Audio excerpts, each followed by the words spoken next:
जय जिनेन्द्र। नमो अरिहन्ताणं, नमो सिद्धाणं, नमो आयर्याणं, नमो उवज्झायाणं, नमो लोये सौवसाहूणम्। पंच परमेष्टि भगवान की जय। संत शिरोमणि आचार्य भगवान 108 श्री विद्यासागर जी महाराज जी के मंगल आशीर्वाद से तथा परम पूज्य गुरुवर मुनि पुंगव 108 श्री सुधा सागर जी महाराज जी के मंगलमयी प्रेरणा से मैं किरण प्रकाश जैन, व्याख्याता श्री दिगंबर जैन श्रवण संस्कृति संस्थान सांगानेर से आपको यह स्वाध्याय पाठ्यक्रम में कक्षा पढ़ा रहा हूँ।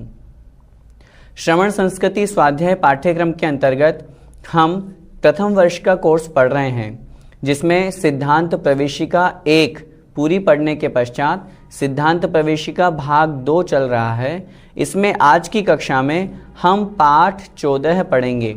आप सभी लोग अपनी पुस्तक निकाल लीजिए, पेज नंबर 23, पाठ नंबर 14 है, राजा श्रीपाल एवं मैना सुंदरी। राजा श्रीपाल और मैना सुंदरी ये जैन समाज में बहुत प्रसिद्ध व्यक्तित्व हुए हैं। लगभग जो जैन समाज के अंगों से जुड़े हुए हैं, मंदिरों से जुड़े हुए हैं, विधान आदि में आते हैं, मंदिर में कथा आदि सुनते सुनाते हैं, उनको इन दोनों का नाम पता ही होगा। राजा श्रीपाल और मैना सुंदरी का जीवन चरित्र आज इस पाठ में, इस कक्षा में हम पढ़ेंगे। उन दोनों के जीवन में ऐसी क्या घटना घटी कि आज हमारे लिए वो आदर्श बन गए। इस कहानी में राजा श्रीपाल कौन थे, उनकी क्या विशेषता थी, मैना सुंदरी कौन थी, उनकी क्या विशेषता थी, उन्होंने अपने जीवन में क्या किया, गृहस्थ में रहकर के भी किस तरह धर्म का पालन किया, किस तरह सुखपूर्वक जीवन बिताया, उसके बारे में हम समझेंगे। आइए पढ़ते हैं। चंपापुर के राजा का नाम अरिदमन और रानी का नाम कुंद प्रभा था। रानी कुंद प्रभा कुंद पुष्प के समान लावण्यमयी, गुण और शील में अद्वितीय थी। कुंद पुष्प सफ़ेद रंग का होता है जो बड़ा सुंदर होता है, उसी पुष्प के समान वह रानी थी। रानी कुंद प्रभा के अत्यंत धीर, वीर, उदार वेत्ता, दान परायण, दीन वत्सल, धर्मप्रिय पुत्र रत्न हुआ। ये सब उस पुत्र की विशेषताएं थी। जब वह पुत्र 1 महीने का हो गया, तब एक दिन उसके माता पिता अत्यंत उत्साह एवं समारोह के साथ उसे जिन मंदिर ले गए और देव पूजन की। यहाँ पर 30 दिन का लिखा, 1 माह का लिखा, कहीं कहीं पर 45 दिन का भी लिखा मिलता है। जन्म के पश्चात जिन मंदिर लेकर गए, बड़े भक्तिभाव से जिन पूजन की। गुरु उपदेश के पश्चात निमित्त ज्ञानी गुरु के अनुसार उस बालक का नाम श्रीपाल रख दिया। जो पुत्र उत्पन्न हुआ था उसका नाम रखा श्रीपाल। 8 वर्ष बाद श्रीपाल का मौली बंधन एवं उपनयन संस्कार कर दिया गया, अर्थात यज्ञोपवीत पहनाकर उसे पंच अणुव्रत बतला दिए गए। हमें यहाँ पर यह भी समझना है, जब हमारे घर में भी किसी बालक का जन्म हो अथवा किसी बालिका का जन्म हो, उस समय हमें क्या करना चाहिए, कब जैन बनते हैं, किस प्रकार उनमें जैनियों के संस्कार डाले जाते हैं। जन्म के उपरांत 45 दिन बाद उसे जिन मंदिर लेकर जाएं, वह माता स्वयं जाए, अपने पुत्र को, अपनी पुत्री को वहां लेकर जाएं, भगवान जिनेंद्र देव के दर्शन कराएं और बड़े ठाट बाट से जिन पूजन करें। वहां पर उसके कान में नमोकार मंत्र सुनाएं, उसके पश्चात जब वो 8 वर्ष का हो जाए तब श्रावक के मूल गुण अंगीकार करवाएं। जो अष्टमूल गुण का प्रकरण हमने पढ़ा है, मध्यमांस मधु का त्याग, 5 उदुम्बर फलों का त्याग, मुख्यतया ये 8 मूल गुण कहे हैं। अन्य अपेक्षा से भी जो हमने पढ़े उन 8 मूल गुणों को धारण करवाएं तथा सप्त व्यसनों का भी परित्याग करा दिया गया तथा जब तक पूर्ण रूप से विद्याधन न हो जाए तब तक ब्रह्मचर्य पूर्वक रहना भी समझा दिया गया। ये यहाँ जो राजा श्रीपाल के साथ में हुआ, मैं आपसे निवेदन करना चाहता हूँ, यही प्रक्रिया हमें अपने बच्चों के साथ भी करनी चाहिए। 8 वर्ष का हुआ, मंदिर में ले जा करके उसे जैनी के संस्कार पूरे दे दें। घर में रहते हुए तुम्हें इस तरह का इन नियमों का पालन करना है। सप्त व्यसन अच्छी तरह से समझा करके उसका त्याग करा दें। उनको कहें जब तक विवाह नहीं हो उससे पूर्व तक अब्रह्म का सेवन न करें, ब्रह्मचर्य व्रत को धारण करें। इस प्रकार के नियम राजा श्रीपाल जो उस समय जन्म अवस्था में थे, बालक अवस्था में थे, उनको दिला दिए गए। निर्दिष्ट मंत्रों के द्वारा जैन विधि के अनुसार हवन पूजन इत्यादि करा के श्रीपाल पढ़ने चले गए।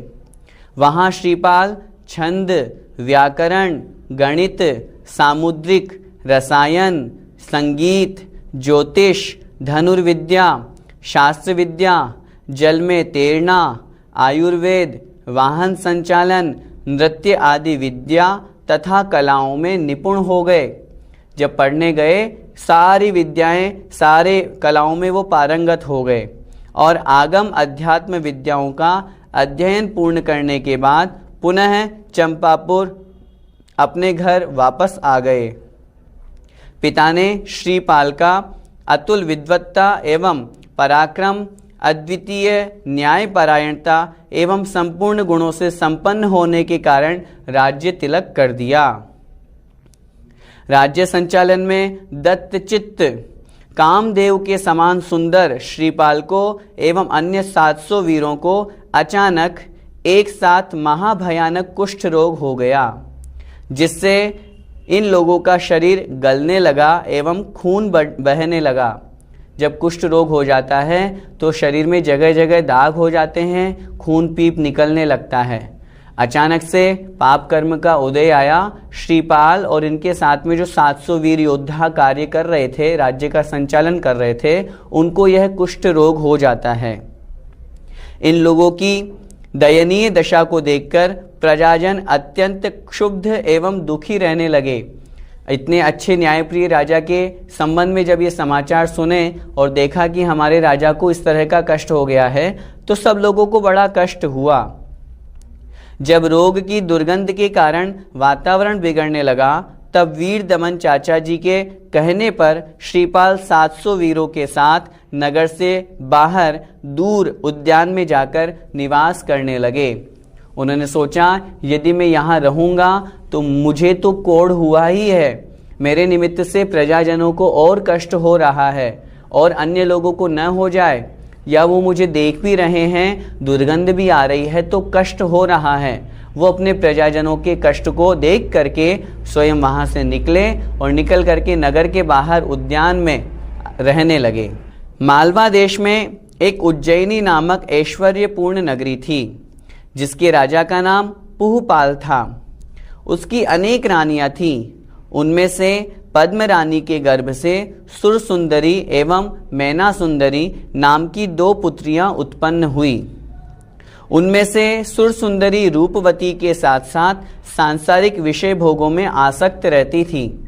राजा पहुपाल उनकी 2 पुत्रियां सुरसुंदरी और मैना सुंदरी, सुरसुंदरी सुंदर भी थी लेकिन विषय भोगों में ही आसक्त रहती थी, परंतु मैना सुंदरी उत्तम रूपवती, उत्तम गुणवती एवं विवेकशील थी। सुरसुंदरी ने शैव गुरु से तथा मैना सुंदरी ने आरिका से धार्मिक अध्ययन किया था। शैव गुरु जो शिव को मानने वाले हैं वो शैव गुरु कहलाते हैं, और मैना सुंदरी ने दिगंबर जैन धर्म को अंगीकार करने वाली जो माताएं बहनें जो इस आरिका पर्याय को प्राप्त करती हैं, उनके द्वारा उन्होंने धार्मिक अध्ययन किया था। पिता के पूछने पर सुरसुंदरी ने अपनी स्वेच्छानुसार हरिवाहन से विवाह स्वीकार कर लिया। परंतु मैना सुंदरी ने कहा कि पिताजी, कुलीन एवं शीलवती कन्याएं अपने मुख से किसी अभिष्ट वर की याचना कदापि नहीं करती। मैना सुंदरी की विद्वत्तापूर्ण वार्ता को सुनकर राजा पुहूपाल तिलमिला गए। उनको बड़ा गुस्सा आया। उनको गुस्सा क्यों आया? अरे ये ऐसा क्यों कह रही है? इस प्रकार का विचार आने पर उन्होंने क्रोध में आकर कोढ़ी राजा श्रीपाल से उनका विवाह कर दिया। राजा पुहूपाल को क्रोध आया और उन्होंने कहा, ये मेरा कहना नहीं मानती, ये मेरा उपकार नहीं मानती, और इसलिए उन्होंने कोढ़ी राजा जो श्रीपाल था उसके साथ में मैना सुंदरी का विवाह कर दिया। विवाह मंडप में पति की निंदा सुनकर मैना सुंदरी बोली कि आप मेरे हित चिंतक हैं, आप मेरे पति को महाकुरूप एवं रोगग्रस्त देख रहे हैं, परंतु मेरी दृष्टि में तो वे कामदेव के समान सुंदर हैं। आप लोगों को इस अप्रिय प्रसंग की चर्चा समाप्त कर देनी चाहिए। देखिए मैना सुंदरी का यहाँ पर कितना अच्छा विचार है। अपने कोढ़ी पति को देख कर के भी उसके मन में ये विचार नहीं आया कि मेरी शादी कहाँ हो रही है। पहली बात तो पिता के कहने पर तुम कहो उस राजकुमार से तुम्हारा विवाह कर दें, लेकिन रानी मैना सुंदरी ने कहा, नहीं, मेरे भाग्य में जो होगा वो मुझे प्राप्त होगा। पिता के ऐसा सुनने पर कोढ़ी श्रीपाल से विवाह हो जाता है। मैना सुंदरी ने उसे भी स्वीकार किया, और स्वीकार करने के पश्चात ऐसा उसके मन में कभी भी ये भाव नहीं आया कि मुझे कैसा पति मिला। वो तो उस कोढ़ी पति में भी कामदेव का स्वरूप देख रही है। इसमें पिताजी का कोई दोष नहीं है। बाद में राजा पुहूपाल को अपनी गलती का पश्चाताप हुआ और उन्होंने मैना सुंदरी से क्षमा याचना की। मैना सुंदरी ने अपने कर्म सिद्धांत के ऊपर विश्वास करते हुए, मेरे कर्म में जो कुछ लिखा हुआ है वह मुझे प्राप्त होगा, और इसी भाव को रख करके अपने उस कोढ़ी पति को उन्होंने पति के रूप में स्वीकार किया और निवास करने लगी, अपना जीवन बिताने लगी। राजा श्रीपाल के कुष्ठ रोग को दूर करने के लिए मैना सुंदरी ने गुरु के आशीर्वाद एवं विधि के अनुसार अष्टानिका पर्व में सिद्ध चक्र महामंडल विधान का आयोजन किया। जैसा कि हमने पिछली कक्षा में देखा था, अष्टानिका महापर्व के अवसर पर सिद्ध चक्र विधान की परंपरा शायद यहीं से प्रारंभ होती है, और गुरु का उपदेश सुनकर के गुरु ने उपदेश दिया, तुम सच्चे भक्ति भाव से जिनेंद्र भगवान की पूजन अर्चन करो। अष्टानिका महापर्व के दिनों में सिद्ध चक्र महामंडल विधान का आयोजन करो। उस विधान का आयोजन करोगे तो निश्चित रूप से तुम्हारे कष्ट दूर होंगे, जिसके प्रभाव से श्रीपाल के साथ 700 वीरों का भी कुष्ठ रोग ठीक हो गया। कुछ समय बाद श्रीपाल मैना सुंदरी के साथ चंपापुरी वापस आ गए। यहाँ तक हमने पढ़ा निश्चित रूप से जिनेंद्र भगवान की पूजन भक्ति का कितना बड़ा प्रभाव पड़ता है। मैं हमेशा कहा करता हूँ, जिनेंद्र भगवान ही हमारे सच्चे जिनेंद्र भगवान हैं, सच्चे देव हैं। उन्हें छोड़ करके हमें अन्यत्र कहीं नहीं जाना चाहिए।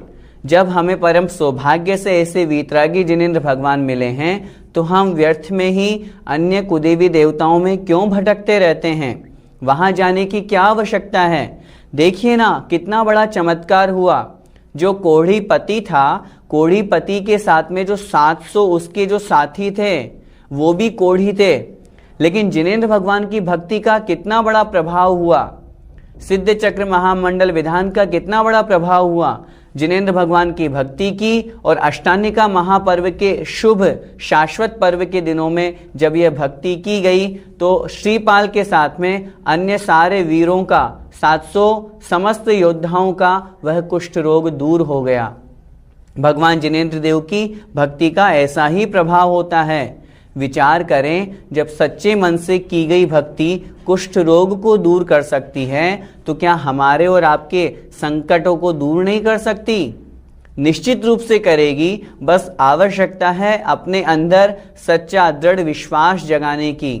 जिस प्रकार मैना सुंदरी को जिन धर्म के प्रति पूरा पक्का विश्वास था, चूंकि उसने जो शिक्षा ग्रहण की थी वो आरिका से ग्रहण की थी, इस कारण से जिन धर्म पर बचपन से ही श्रद्धा थी, और उसने उस कर्म सिद्धांत को ध्यान में रखा। जिनेंद्र भगवान का स्मरण किया, मुझे कुछ नहीं सुनना, मेरे भाग्य में जो होगा वो मुझे स्वीकार है।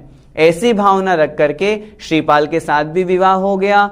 कोढ़ी के साथ विवाह करने के पश्चात भी पश्चाताप नहीं हुआ, कष्ट नहीं सहन किया, बल्कि भगवान की भक्ति की और उस भक्ति के प्रभाव से उन कोढ़ियों का कोढ़ दूर कर दिया। चंपापुर पहुंचने के बाद में एक दिन श्रीपाल अपने महल की छत पर बैठे हुए थे। आकाश में बिजली चमकी, जिसे देखकर उन्हें वैराग्य हो गया। वे अपने पुत्र धनपाल को राज्य सौंपकर वन की ओर चले गए। उनके साथ 8,000 रानियां तथा माता कुंद प्रभा भी वन को प्रस्थान कर गई। देखो विधि की विडंबना, कैसा जीवन था। इतनी सुंदर पत्नी मिली, मैना सुंदरी जैसी रानी मिली, लेकिन फिर भी जब वैराग्य जागृत हुआ तो सब कुछ छोड़ करके वन को चले गए। श्रीपाल ने मुनीश्वर के पास जाकर जिन दीक्षा धारण कर ली, उनके साथ 700 वीरों ने भी दीक्षा ले ली। माता कुंद प्रभा व अन्य रानियों ने भी आरिका के व्रत ग्रहण कर लिए। जो कहानी में हम चले आ रहे हैं, पढ़ते आ रहे हैं, 700 वीर योद्धा, निश्चित रूप से पूर्व जन्मों के कहीं न कहीं ऐसे संस्कार होंगे जो पाप कर्म भी उनका साथ में उदय में आया। श्रीपाल के साथ में उदय में आया, उनको भी कोढ़ हो गया। पुण्य कर्म का ऐसा प्रताप देखिए, ऐसा उदय आया, श्रीपाल ने भी दीक्षा ले ली और उनके साथ साथ उन 700 वीरों ने भी दीक्षा ले ली। और साथ में जो उनकी माता थी और रानियां थी, उन्होंने भी आरिका व्रत ग्रहण कर लिया। कठोर तपस्या करते हुए अल्प समय में ही घातियां कर्मों को नष्ट करके केवल ज्ञान प्राप्त किया और फिर शेष कर्मों को नष्ट कर मोक्ष धाम को प्राप्त हुए। घातिया कर्म कौन कौन से हैं? ज्ञानावरण, दर्शनावरण, मोहनीय और अंतराय, ये 4 घातिया कर्म कहे गए हैं। इन 4 घातिया कर्मों के नाश होने पर अरिहंत अवस्था केवल ज्ञान की प्राप्ति होती है। उस केवल ज्ञान को प्राप्त करके शेष जो 4 कर्म हैं, आयु, नाम, गोत्र और वेदनीय, इन 4 कर्मों को कुल मिलाकर के पूरे 8 कर्मों को नष्ट करके मोक्ष को प्राप्त किया। इसी प्रकार मैना सुंदरी तथा माता कुंद प्रभा ने भी आरिका व्रत ग्रहण कर घोर तपश्चरण किया और तप के प्रभाव से स्त्रीलिंग को छेद कर 16वें स्वर्ग में देव पद को प्राप्त किया। कितनी अच्छी महिमा यहाँ पर उस आरिका पद की बताई गई है। स्त्री पर्याय का छेदन करने का इससे बड़ा और कोई उपाय है ही नहीं। आचार्यों ने शास्त्रों में लिखा, स्त्री पर्याय को किस तरह से छेदन किया जाए। आज जो मनुष्य पर्याय में स्त्री वेद मिला है, इसके अंतर्गत उत्कृष्ट तपों को, उत्कृष्ट चारित्र को आरिका के रूप में धारण करें और मन में भावना भाएं, हे भगवान अब मुझे कभी स्त्री न बनना पड़े। इस तरह आरिकाओं के व्रतों को ग्रहण करने से स्त्री पर्याय का छेदन हो जाता है और वे दोनों 16वें स्वर्ग में इंद्र पद को प्राप्त हुए। इसी तरह रयण मंजुषा, गुणमाला आदि अन्य रानियों ने भी अपनी अपनी तपस्या के अनुसार स्वर्ग आदि शुभ गति को प्राप्त किया। यह जो हमने राजा श्रीपाल और मैना सुंदरी की कहानी पढ़ी, इस कहानी से हमें क्या सीखना है, क्या शिक्षा लेनी है, अच्छी तरह से समझें। गृहस्थ में रहते हुए रानी जो मैना सुंदरी थी, उनके ऊपर कितने कष्ट आए, उनको कितना दुख सहन करना पड़ा। सबसे पहले पिताजी ने उनको डांटा, फटकारा, उनके प्रति गुस्सा किया और गुस्सा करके इतने गुस्से में आकर के और एक कोढ़ी पति के साथ में उनका विवाह कर दिया। तब भी मैना सुंदरी ने उफ तक नहीं की। मन में उनके ये विकल्प भी नहीं आया कि मैं कोढ़ी पति के साथ में कैसे रहूंगी। जिनके शरीर से कोढ़ निकल रहा हो, खून पीप बह रही हो, दुर्गंध आ रही हो, ऐसे पति के साथ में भी उन्होंने विवाह करना स्वीकार किया। कारण कर्म सिद्धांत पर विश्वास करके मुझे जो मिल रहा है मेरे कर्मों का फल है, मैंने कर्म किए होंगे ऐसे, इस कारण से आज मुझे ये पति के रूप में मिल रहे हैं। निश्चित रूप से उस कर्म सिद्धांत को मुझे आज नहीं तो कल भोगना ही पड़ेगा, कर्म का फल तो मुझे भोगना ही पड़ेगा। ऐसा विचार करके मैना सुंदरी ने श्रीपाल को अपने पति के रूप में स्वीकार किया। पति के रूप में स्वीकार करने के बावजूद भी उसके पश्चात भी जगह जगह भटकते रहे। संयोग से पुण्य कर्म का निमित्त मिला, मुनि महाराज के दर्शन किए, मुनि महाराज के आशीर्वाद से अष्टांगिका महापर्व के शुभ अवसर पर सिद्ध चक्र विधान किया और विधान के प्रभाव से, भगवान की भक्ति के प्रभाव से अपने पति का तो कुष्ठ रोग दूर हुआ ही, साथ में जो 700 अन्य वीर योद्धा थे उनका भी कुष्ठ रोग दूर हो गया। भगवान की भक्ति का बड़ा प्रभाव है। इस पाठ से हमें यह भी सीखना है, जो सच्चे दिल से निस्वार्थ भाव से भगवान की भक्ति करता है, पूजन करता है, अभिषेक करता है, वह निश्चित रूप से पुण्य कर्म का आश्रय तो करता ही करता है। आचार्यों ने लिखा, उसके पाप कर्म की निर्जरा भी होती है।